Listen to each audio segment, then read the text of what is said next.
Jake Steiner, welcome to the Biohacking Secrets Show. Thanks for having me, Anthony. I appreciate it. So we're going to talk about how to biohack your eyesight and a lot of the misconceptions, some of the ways that people have been misled in this area, and some tips for keeping your eyesight sharp into your golden years. But before we do, maybe you could give us a little bit of background on yourself, your backstory, your origin story, if you will, for our listeners who may not be as familiar with your work. I like origin story. I'm going to wear a cape. Somebody else said origin story before. I feel like, no, okay. I was a stock trader. With a big eyeball on the back. Oh no. Yeah. Okay. Or a line through spectacle. So I was an analyst stock trader, super boring stuff, but mostly looking a lot at data and contracts and stats and facts. And my whole life was just always asking questions. Right? Like that was my job, to figure out what's really going on. People tell you a lot of stories, and then you always go, okay, that's your story. What's really happening? And I had really bad eyesight at the same time, -5 diopters. It's strong enough, basically, if you put down your glasses and you don't remember where you put them, you will never find them again. Super fun, by the way. Like Velma from Scooby-Doo. Yes. No, it's super not cool. And the stronger your glasses get, one of the things they do is they make your eyes look smaller.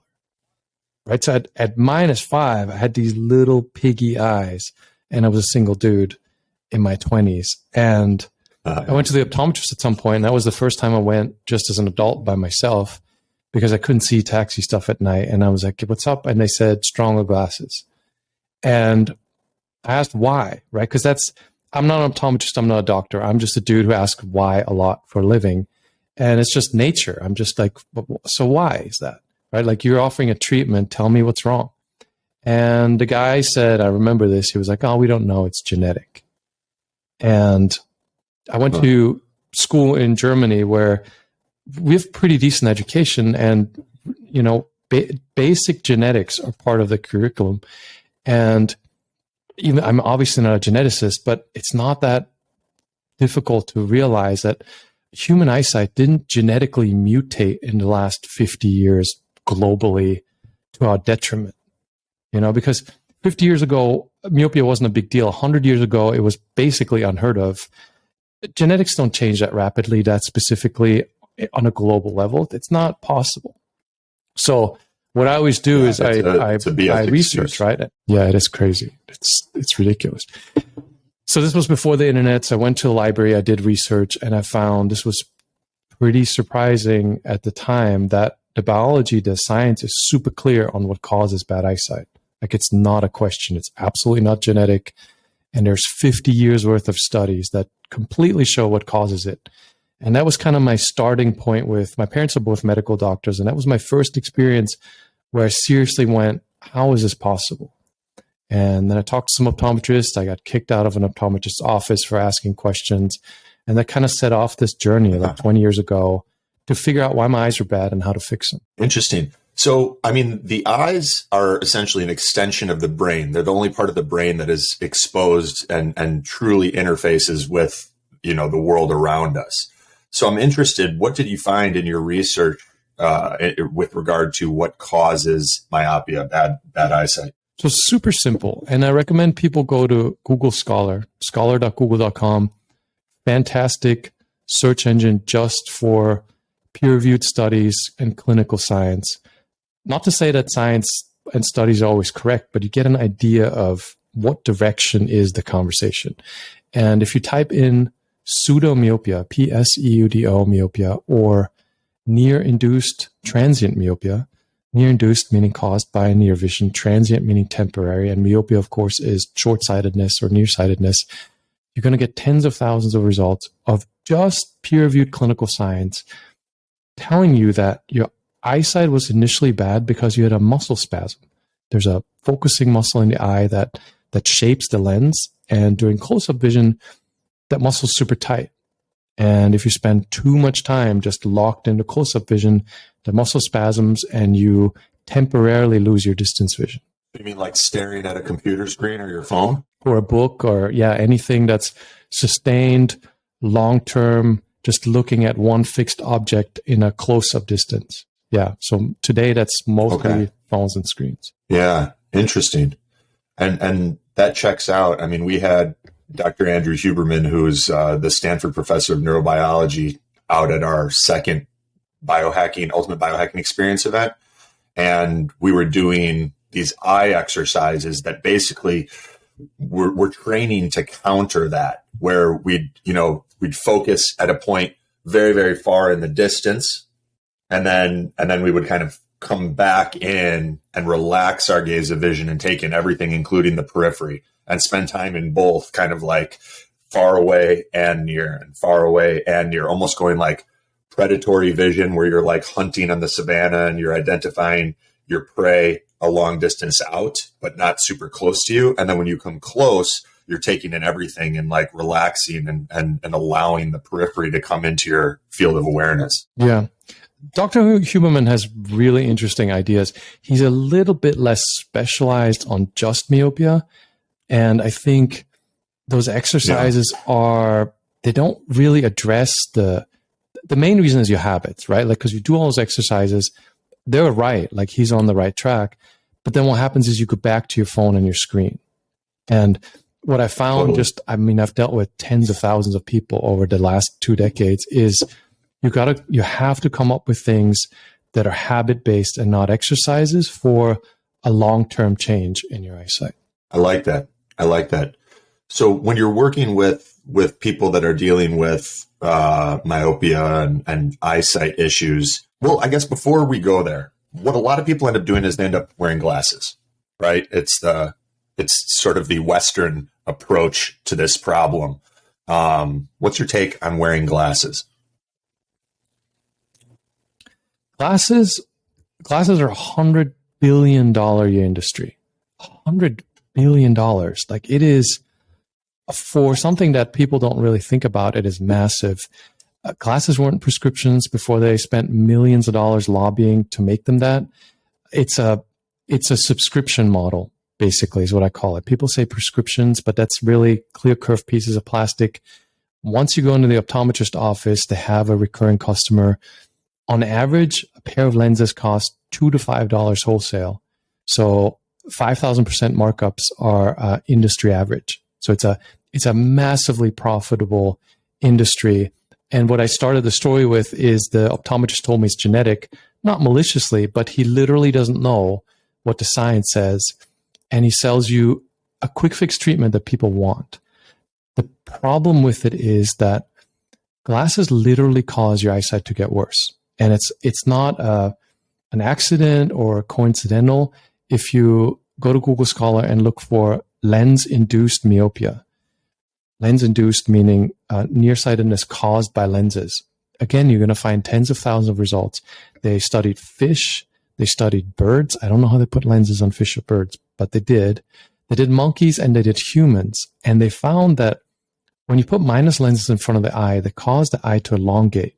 And I don't know if you want to get into the biology of that, but there's a mechanism in the eyeball that something called hyperoptic defocus happens when you wear minus lenses. They cause the eye to elongate, so you need stronger and stronger glasses, which of course makes money for the optometrist, and people aren't told that once they accept glasses as a treatment, they're going to get worse eyesight. Yeah. I mean, that's big right there. It's a minor. There's a lot of that, though. I mean, I didn't know this. I started doing a lot of podcasts. Let's repeat that. Like you said, once you start wearing glasses, your eyesight is going to get worse. Like, you've chosen a path rather than addressing the root cause of the issue, which your optometrist probably doesn't even know. Yeah, and you should, because the things I quote, like on our website, I quote a ton of science, and these are all in optometry and ophthalmology clinical journals. So these are the publications made for these people, but somehow it's a great mystery. I don't know why. Well, $100 billion. Because reading, and you realize more and more, especially with some of the things that have taken place in the world medically over the past 24 months, that a lot of these people that we think are steeped in the scientific literature don't read studies. They don't think for themselves. They take orders from their masters and they walk around in a white coat. And then, a lot of us, at least in the past, used to be like, oh, wow, the brilliant doctor who knows more than me about my own body, we turn it over to them. And a lot of times we're getting solutions that aren't in our best interest. Yeah. It's such a weird industry. And obviously you talk about this a lot in other episodes. It makes way more sense from a business perspective to sell a thing that continues to make money, right? Because symptom treatment that keeps people coming back is a better business model than fixing people once and then not having a customer. And that's definitely what happens with glasses. Mm-hmm. And I'm curious about, maybe I can share a story and then you can elaborate and give your thoughts. But we've seen a lot of interesting improvements with eyesight in just getting people more natural sun exposure. So I'm not talking about staring at the sun or anything like that, but I'm talking about like getting up in the morning and getting outside and, looking towards the sun, especially if it's low in the sky and it's close to sunrise or sunset. And have seen people who's have improved multiple prescriptions in very short periods of time by doing that. And then you piggyback that with some of the work that Dr. Jack Cruz, who's been on the show in episode number 3, had kind of turned us on to, and he shares that glass, windows in our homes, in our vehicles, and even on our face in the form of glasses, they start filtering out some of the sun's beneficial UV rays and infrared rays and that sort of thing that our brain and eyes benefit from and can help make them stronger. Do you have any thoughts on the role of light from the sun and what that plays in potentially improving eyesight? I'm aware if people stare at the sun, they could lose their eyesight, and sort of how glass or glasses can interfere with that. Do you have any thoughts on the matter? Sure. So I am super pragmatic and really boring in a lot of ways, right? Like that was my job. It's just, if I'm right, I make money. If I'm wrong, I lose money. So I don't have a lot of, I never leave a lot of space for things that are not super practical. When it comes to light is a factor. Diet is a factor. Stress, sleep. There's all kinds of things. The body's a system, right? Like all of these things are connected. And when any part of it's not working well, it'll affect other parts as well. With myopia, the cause and the fix are two things. One is first the muscle stuck, right? The focusing muscle is stuck in close-up mode because you spend so much time in close-up mode. So it's like when you set a camera to manual focus and you put it in close-up mode, the camera looks blurry at a distance. The same thing happens with eyes. The lenses compensate for that. So you didn't get myopic because of a lack of sunlight. Absolutely, there's an issue with not getting enough sunlight, for sure. Same with diet, same with sleep, same with exercise. But the reason you became short-sighted, literally says all the science, is the muscle stuck.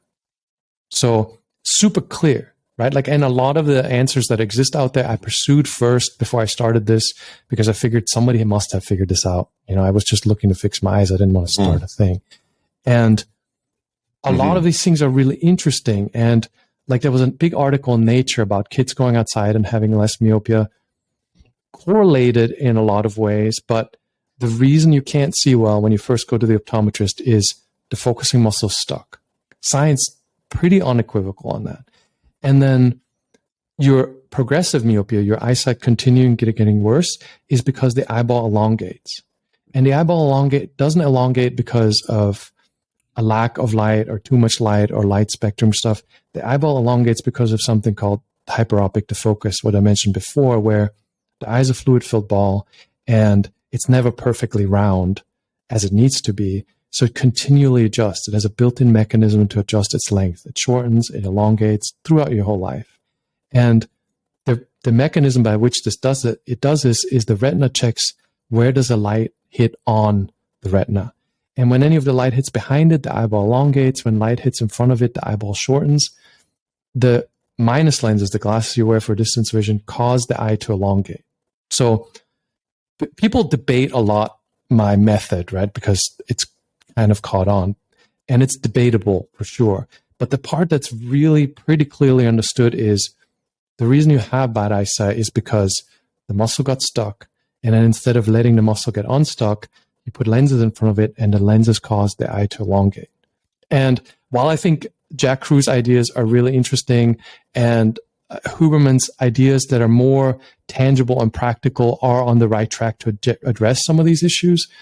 If you are in the biohacking thing and you're just saying, I'm busy, I'm biohacking other stuff, I just want to get rid of glasses, it makes sense to focus on the primary causes of the bad eyesight.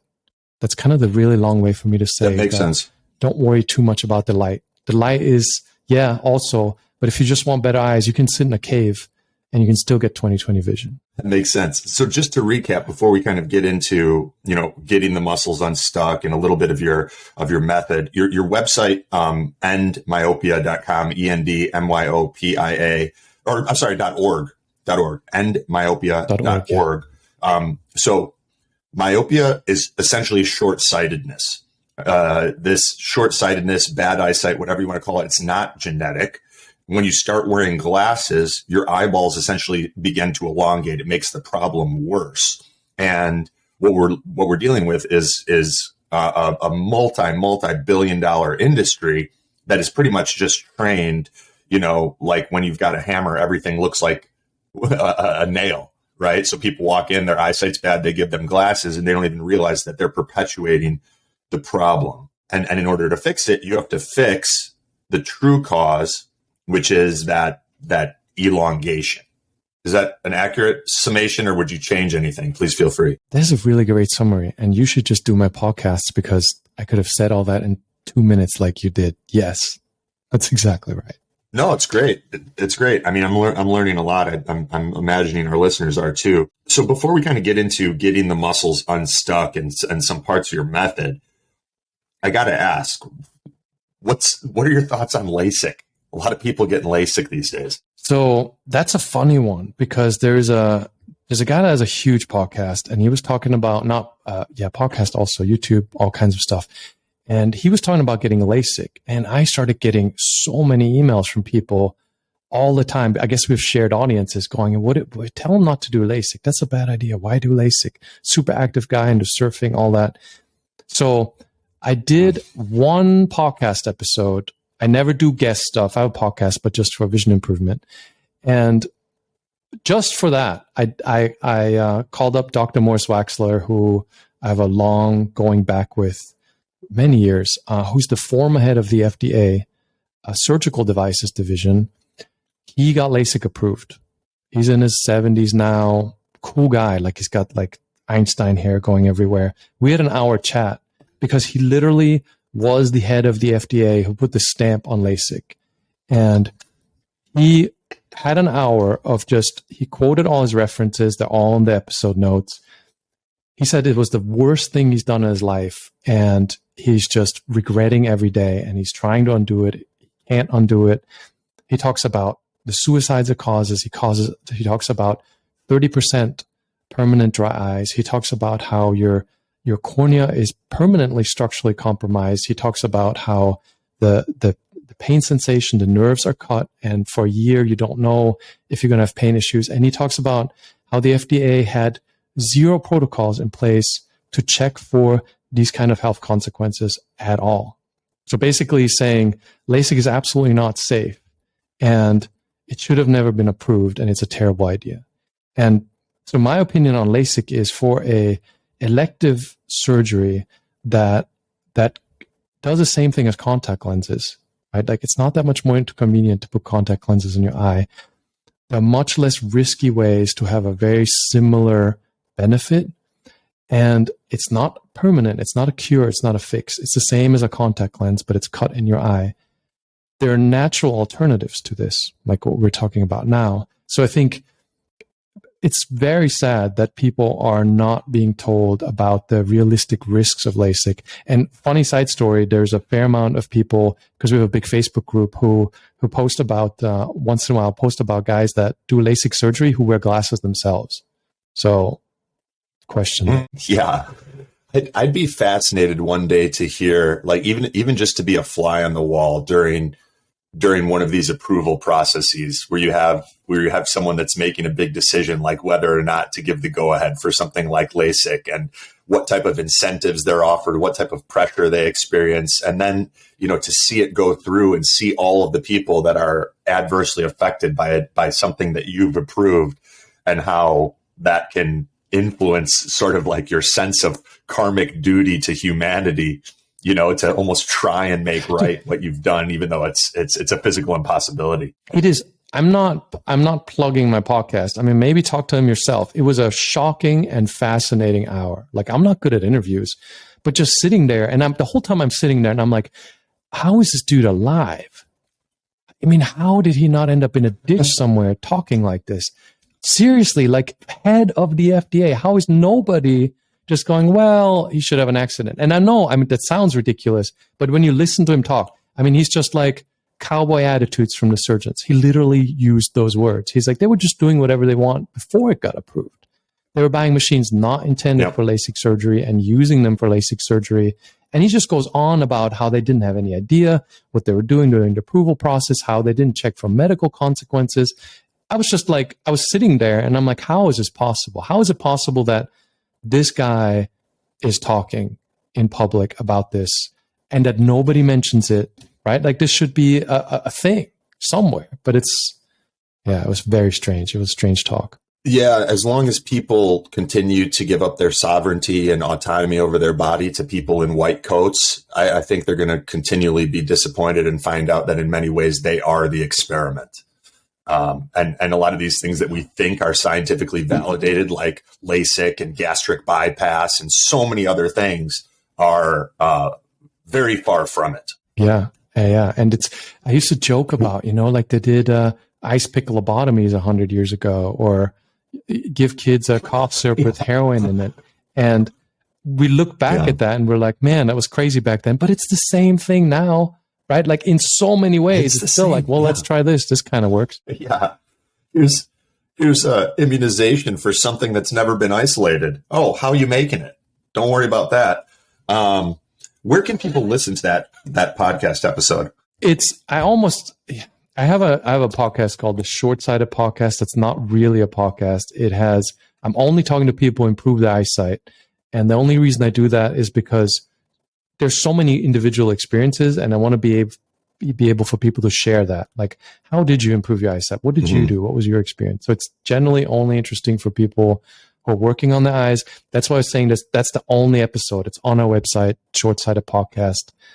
Dr. Morris Waxler was the only time I talked to somebody outside, because I really wanted to, just for this guy with this really popular podcast, where I'm like, you have to listen to this guy talking, right? Like, you spend an hour listening to this guy talking. If you still get LASIK, then okay, you're daring you are. That's free will, buddy. So how do we get these muscles unstuck? Can you share a little bit of your method?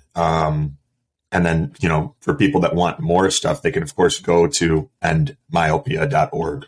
Sure. So the short version of the whole thing, I'm kind of going to explain this the way you'd explain you get stronger by going to the gym and lifting weights and eating protein, right? Like, short version. Mm-hmm. And the way we came up with all of this is many thousands of people over the last almost 20 years trying stuff. So this isn't my idea. I'm not that amazing. I'm not that smart. It's just, we tried stuff, we failed at stuff, people experimented. And today where we are basically is, don't wear distance glasses during screen time. If you just got glasses for the first time, if your diopters are really low, if you can see your screen without glasses, don't wear them when you use the screen. Your eyesight will not get worse. Like, the key to keeping your eyes where they are with low myopia is just take the glasses off when you don't need them. It's going to halt the progression, because the hyperopic defocus doesn't happen. You don't need stronger glasses. So that's an easy fix. If your glasses are already too strong, like you already can't see the screen without glasses, you need weaker glasses for your screen use. Basically, the glasses made for distance vision are way overpowered for you to look at something that's just in front of your face. It's ridiculous and super strenuous. You buy glasses that are like a diopter or a diopter and a half lower, to where you can see just to your screen and not further, way less strain. If you do that for a month and you don't wear your distance glasses for close-up and accidentally you leave your distance glasses on, you're going to be dizzy and it's going to be really not a pleasant feeling because your strain awareness comes back. So that's the number one thing is either don't wear glasses during screen use or wear significantly weaker glasses to only see the screen. Super helpful. If you do nothing else, that'll just alleviate a lot of eye strain. And then the rest of the approach is incredibly simple. It's very small reductions in the diopters of your glasses. For example, like I had -5, so I'd go to -4.75, the smallest amount of reduction you can make. And within 3 to 4 months, your eyes adjust to that reduction. If you have enough outdoor time, if you've got a hobby, if you play sports, like anything that requires you to use distance vision, 3 to 4 months, your eyes fully adjust to that reduction. And then every 3 to 4 months, you can reduce by a quarter diopter till eventually you don't need glasses. That's fascinating. And I've seen that approach from a lot of people. Like, I believe, it's part of Dr. Kelly Brogan's getting off of antidepressants is like, if you're on 20 milligrams of Prozac, then you get your script you go to a compounding pharmacy and you get a script for like 19. And then, 3 to 6 months later, you go to 18 and you just take it really, really slow and steady. And when it comes to eyesight, I'm almost picturing like you go to the gym and let's say you want to get better at bench press and you're starting out and you've got this behemoth of a guy spotting you. But he's actually like white knuckling the bar and doing all the work for you. So you're like going through the motions, but he's doing all the heavy lifting. So if that's going on, you're like, hey buddy, can you help out just a little bit less so I can do some of the work here? Like I want my chest to get a pump. I want to feel like I'm doing what I came here to do. And conversely, if you're in a position to do the lifting without that guy at all, then kick him to the curb and start doing some sets on your own. In other words, to kind of tie together a verbose metaphor, take the glasses off if you can get away with it. And if you can't, go with a lower script. Yeah. And that's sometimes people like, it can't possibly be that easy. And then there's all of these like ancient Chinese things and eye yoga and eye vitamins and does the purple light affect my eyes? Because people don't like to accept that there's not more than that to this.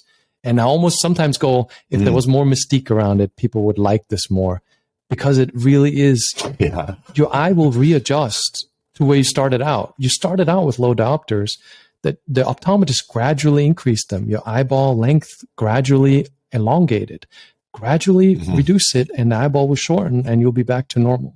Right? Like that's all it is. I mean, this is very interesting. Now, whether you want to call it theory, proof, hypothesis about the cause of short-sightedness, how do you explain like a lot of babies and children, young children, they're not, I mean, I guess nowadays they are, but I mean, even when I was growing up, there were kids that wore glasses and, you'd play sports with them. They'd be rocking those rec specs and that sort of thing. They weren't necessarily spending hours a day staring at screens and, reading books. What's the cause in those cases? So I deal with what's the common thing, right? Like there's outliers definitely that are not every case of eyesight that needs some kind of correction is what I talk about. It's just the vast majority. A few things here that can happen. One is babies are hyperopic, the opposite of myopia. So all babies' eyeballs are too short. They can't see clearly up close, right? Like it's as they observe the environment, the eyeball has that function already built in. The eyeball elongates until that hyperopia, that farsightedness is gone. And if something goes wrong in the process, or in some cases, there's things like overzealous, potentially optometry that gives kids corrective lenses. There's all kinds of things that can be going on for young children to need glasses, including developmental issues, including issues that are medical that I can't comment on. But hyperopia is one thing in babies. And then back then, less so. But now younger and younger kids are wearing glasses because parents imagine that iPads make good babysitters. And 10 years ago, even 5 years ago, I wasn't getting emails from parents a lot Today, it's every single day. I get emails from parents every single day going, what's up with my 5-year-old? What's up with my 3-year-old? Right? Like squinting, going to the optometrist. Optometrist said they need glasses. And then eyesight gets rapidly worse. The cause then is, today's cause is primarily the parents giving the kid an iPad or phone as a babysitter, which is dramatically a terrible idea. Yeah. There's a strong part of me that also suspects the role of like this soup of wireless electricity that we've surrounded ourselves with, including, that we're exposed to when holding these wireless iPads and phones and when our computer's in front of us and on using Wi-Fi.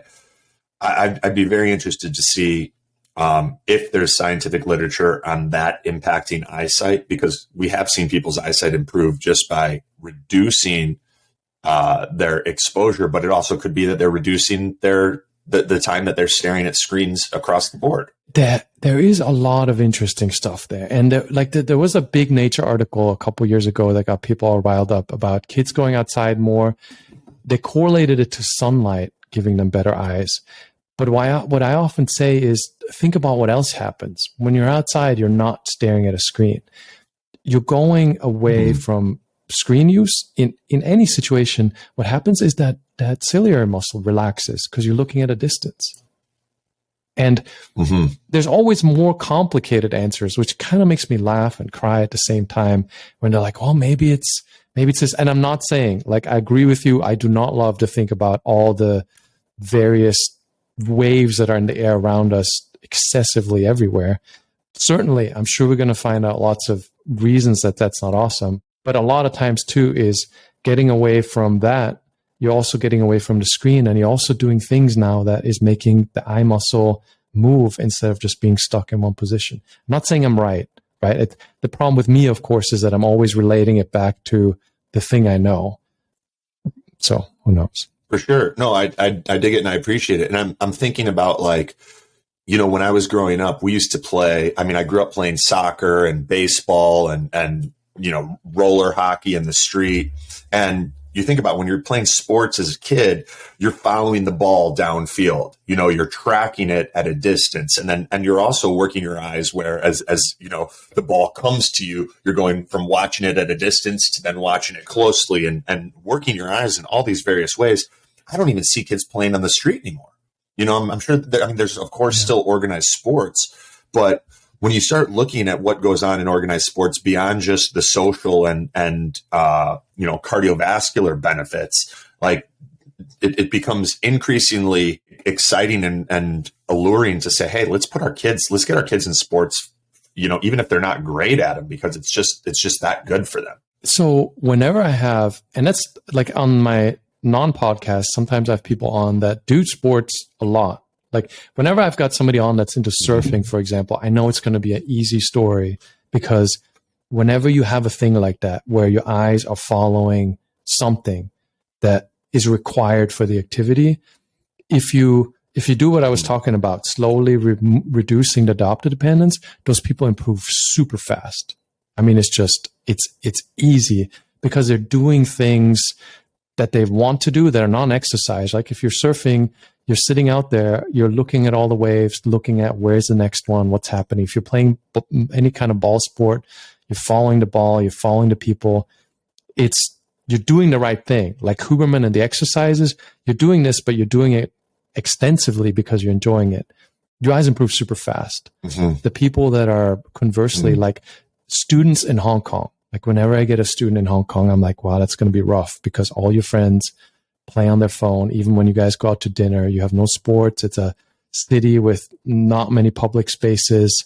You're enclosed in this close-up mode all the time. You're not going to improve very easily just because you don't have that running around playing with balls type of experience. And to kind of recap, like when it comes to slowly reducing your prescription, you said if you're like -5, then you would reduce it by like 0.25. So you'd go to like -4.75, or was it even slower than that?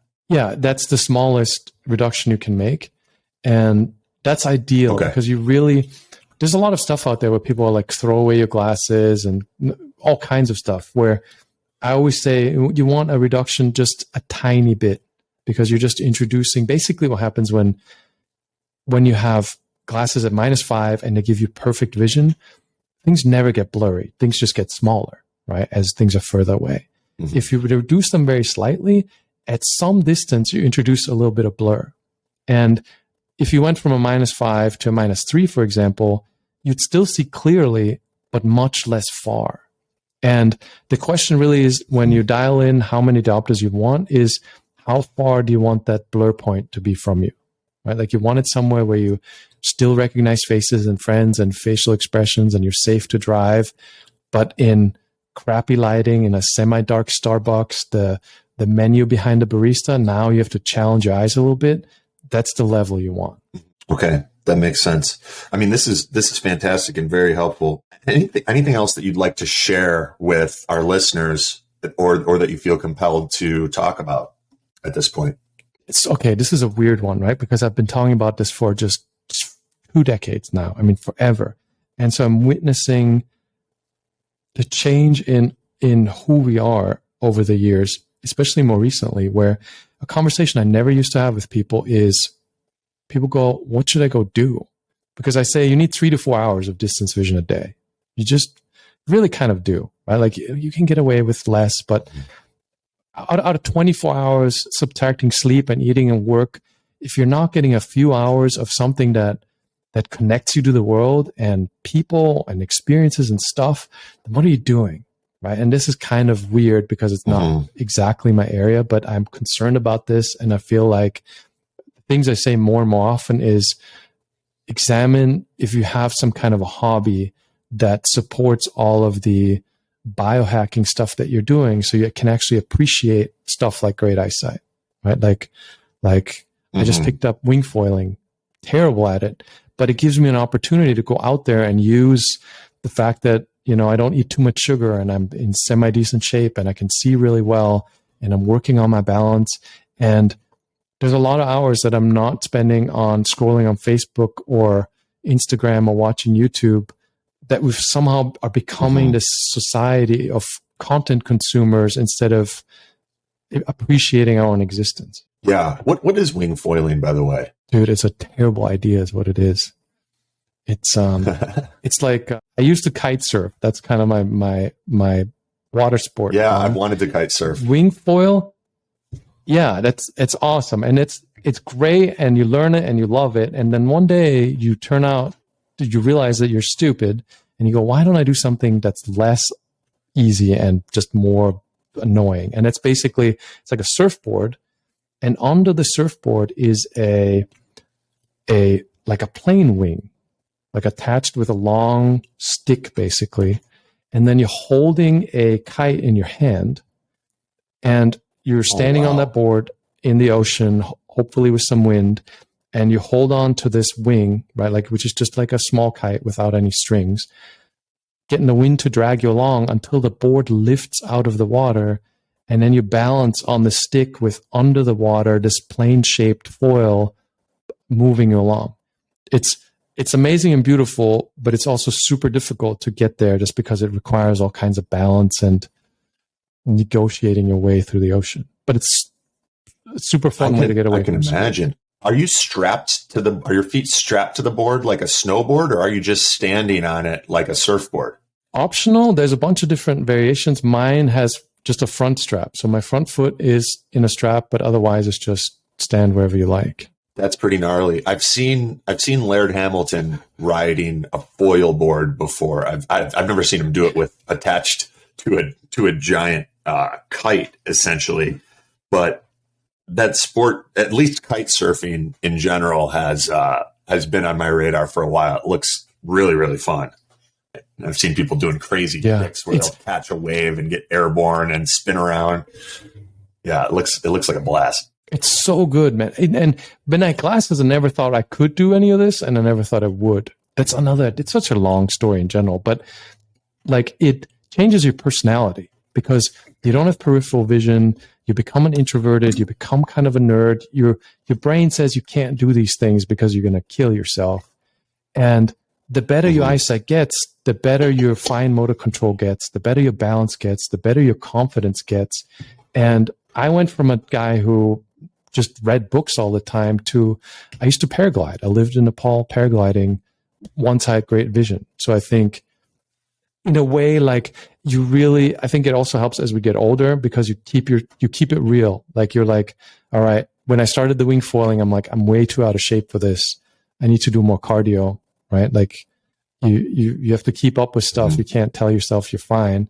But then also I think the quality of your life improves pretty dramatically with these kinds of sports and with having your facilities back, not being stuck with lenses. Yeah, I dig it. And lots of great ideas here for like fun sports and outdoor activities to do, ways to combine time in nature with sport and with improving your vision. You mentioned the kite surfing, wing foiling, regular surfing. Are there any other sports or outdoor activities that you've seen produce an accelerated improvement in eyesight compared to their peers? Really anything, as you mentioned, that requires eyes following stuff. Anything from golf. Brad Kearns has a podcast. I don't know if you heard of him. He's big into golf. He had presbyopia and myopia. And we had an episode years ago. He needed glasses for close-up and for distance because he's in that age range where you kind of lose some of your close-up vision too. He plays golf, so piece of cake. Like anybody who does that kind of thing, you're looking in a far distance, seeing that hole and the flag and the ball flying. So you're doing all the things like what Huberman was doing with you, but just in real life. And he since doesn't need glasses at all for distance or for close-up. And he's super excited about that. So that kind of thing. People play tennis, any kind of sport that requires you to be aware and involved. And if you don't like sports, I've had people that do bird watching, diving, it's super simple in so many ways because anything that encourages and requires you to use your eyes to observe the things around you. Fascinating. This has been super helpful, Jake. For our listeners who want to stay up to date with cool things you're working on, is the best place to do that by going to endmyopia.org? Are there other places they can follow you? That's it. And from there, we have a Facebook group and we have a big forum and we have a terrible YouTube channel and there's all kinds of stuff. I don't do a lot of social things, but we have a really big community. So there's a lot there. Tiny word of warning, since I don't do this for fame or money, there's a lot of sarcasm and inside jokes and terrible Photoshop on there and over 1,200 articles. And it's a fairly gigantic resource, but hopefully helpful. Awesome. Well, this interview's been extremely helpful. Guys, if you got value from it, please share it up, send it to your friends, family members, people that would benefit from this information, and have them check out endmyopia.org. Jake Steiner, thank you so much for coming on the show and sharing your time and energy and wisdom. It's been great. Thanks again for having me, Anthony. I appreciate it.